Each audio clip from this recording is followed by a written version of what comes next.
та бусдыг сонсож чаддгүй. За та бусдыг хэрвээ сонсож чаддаг бол та бус өөдөөсөө ярьж байгаа хүнээ хүндэтгэж харьцаж байгаа гэсэн үг.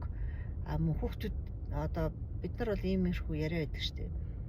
Энэ манай хүүхд надтай ярьдаггүй, ерөөсөө харьцдаггүй гэдэг. Яагаад хүүхдүүд маань хүмүүс надтай ярилцах дургүй байна гэхээр бид нар өөдөөс одоо хамт ярьж байгаа хүнээ бүрэн дүүрэн сонсож чаддаггүй. Өөдөөс нь одоо ярьж байгаа имийг нь өөдөөс нь одоо би тэгээд одоо гулгаад ирлээ гэхэд би тэгсэн гэдэг ингээ өөрийгөө яриа явчихдаг.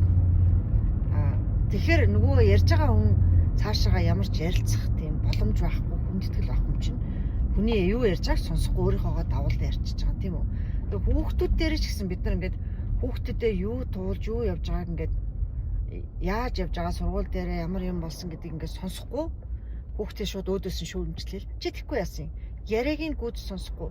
Чи тэгхгүй яасан? Тэгээд тэгхгүй яасан юм?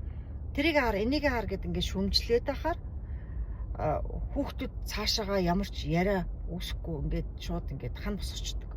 Тэгэхээр бусад хүмүүс ч гэсэн адилхан. Тэгэхээр нөгөө өөр хүүхдтэйгээ харьцах, бусад хүмүүсийг харьцна гэдэг чинь хүмүүсийн яриаг сонсно гэдэг чинь бусдыг хүндлэнэ гэсэн үгтэй яг утга нэг гэж би ойлгож байна. Тэгээ яг зарим хүмүүст бас иймэрхүү юм ажиглагддаг шүү дээ, тийм ээ. Зөвхөн өөрийгөө ярьдаг. Тэгээд нөгөө өөдөөс ярьж байгаа хүнээ сонсдоггүй. Өөрийгөө л ярьдаг.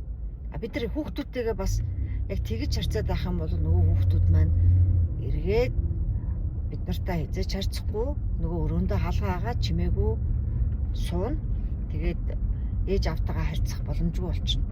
Тэгэхээр бид нар өөрсдөө ийм ханыг босгоод байгаа юм байна. Тэгэхээр одоо өөдөөс харж байгаа, ярьж байгаа одоо хүүхд байна уу, гэр бүлийн чинь хүн байна уу, найз нөхөд байна уу, ажлынхантайгаа ярьж байгаа бол ярианд нь 100% анхаарал хандуулад сонсоод асуулт суугаад ингэх юм бол нөгөө хүнээ хүндэлж байгаа маш том одоо соёл шүү гэж хэлмээр байгаа юм.